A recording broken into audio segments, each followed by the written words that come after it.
Philosophical Mysticism, Lesson 8, Archetypes. So,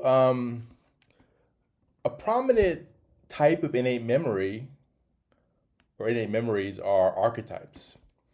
And in terms of sort of fleshing out a theory of innate memories, I'm going to follow Jung in his conception of archetypes in the collective unconscious. So the collective unconscious is taken to be a set of universal patterns, models, symbols, motifs, dispositions recognizable to and shared by all humans. The individual representations that make up the collective unconscious are archetypes. In this lesson, we're going to be talking about archetypes. In the next lesson, we're going to be talking about the collective unconscious more generally. And in terms of the archetypes, there's some debate on what they are. I mean, even Jung sometimes kind of goes back and forth in terms of what he takes archetypes to be, whether they're memories or instincts or ideas. So even Jung is going to sort of go back and forth here. But for me, I'm not really going to enter this debate. Rather, in my theory, I'm going to take archetypes to be a type of sophisticated innate memory or memory complex that is inherited, largely unconscious, and apt to meet the psychological needs of our ancestors, as well as possibly many psychological needs of modern humans. Really important to sort of be clear about this, though, that archetypes do not capture specific individual or personal memories. So they're not going to capture personal memories. Nor do they recall past lives or show lived experiences of unique persons from history. So it's not going to be like any type of like past life type thing. The archetypes don't do this. Rather, archetypes reflect a kind of mental mold formed of certain behaviors and experiences that were very common and repetitive for our ancestors. And over a very long period of time, these patterns, these molds, were embedded into the structure of the brain through evolutionary means. And in this sense, the archetypes are going to be inherited by, it's not going to be something that necessarily learned. I mean, learning is part of it, but they are going to have an aspect of them that are inherited and sort of innate. Like you're sort of born with these molds, or the potential to recognize these molds. So we're talking about innate memories here. Archetypes are definitely a type, the most prominent type that that we sort of are aware of.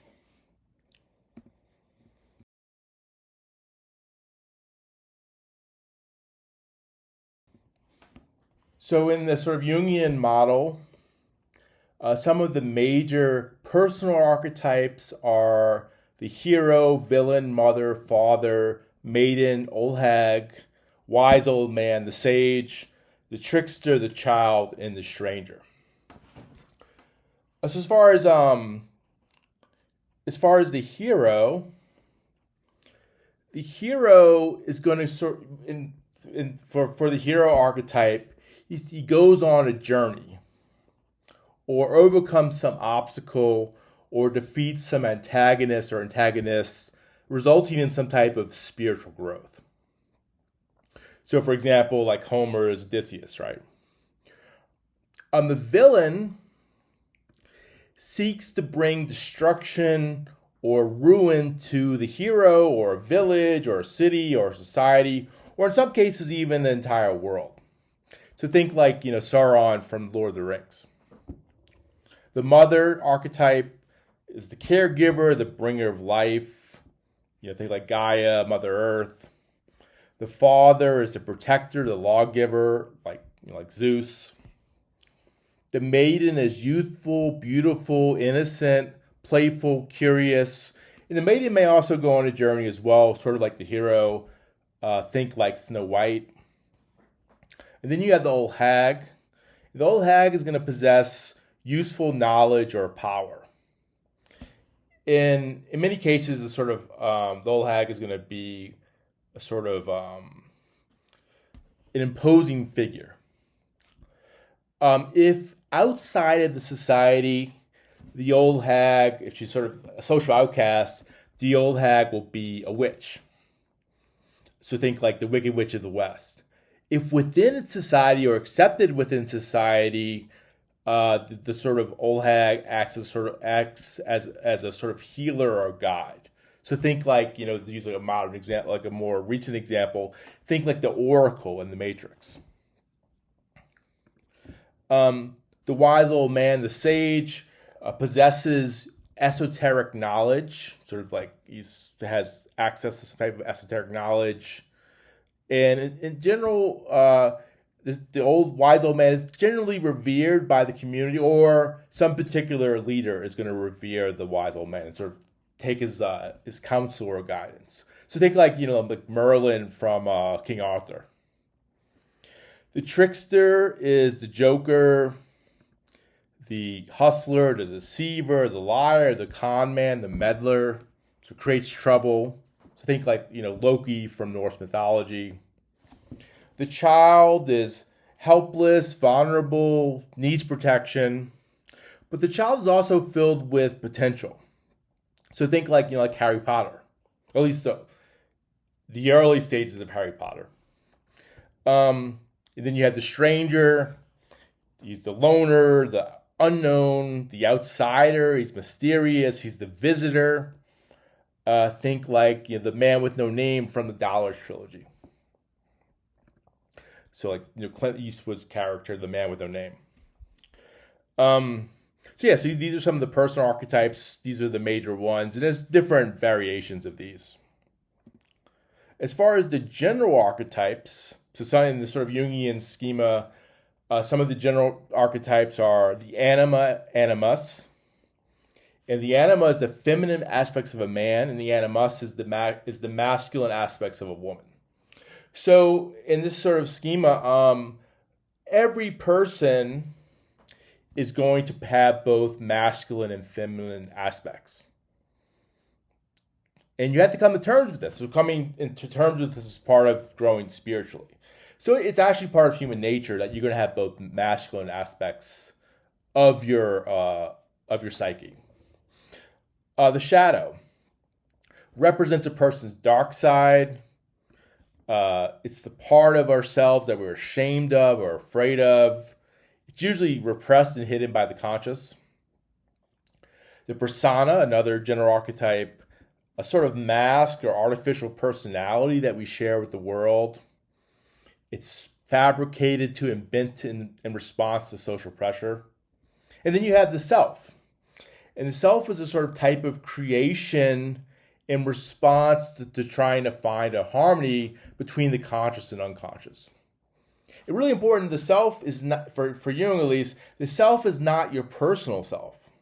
It's rather something above either the conscious or the unconscious. And I'll talk more about these general archetypes later when we go into individuation, actualization. We'll talk about the general archetypes in more detail. We'll talk about the self in more detail.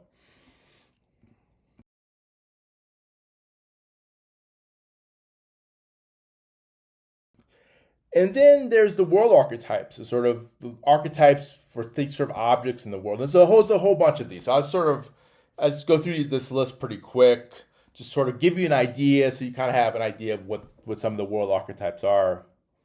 So you have like darkness, evil end, light, good beginning. You have like the cave, which represents the hidden, the arcane.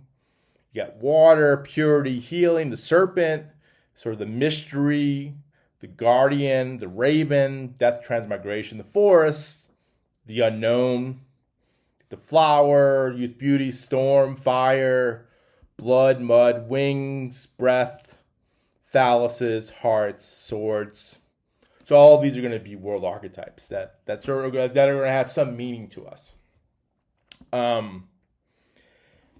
The world archetype, and this is just like, there's more than this, but it's just sort of an idea of what some of the archetypes might be.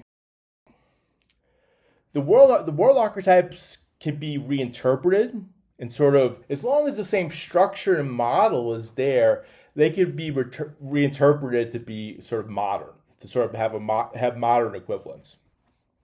So modern equivalents would be like electricity, power creation, pills, healing change, underground, hidden arcane machines, body ugliness, coldness, streetlights, trains, death, transmigration, planes, roads, farms, factory, cats, mystery, guardian, suits, poems, guns, power, conquests. So the association of the ancient and modern archetypes is so common that we really don't even recognize that we're projecting. But it's really important to know that the world is not filled with bland objects, but instead draped with meaning.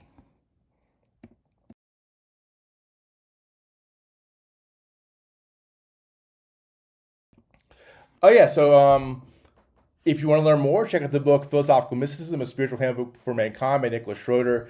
Definitely worth a read.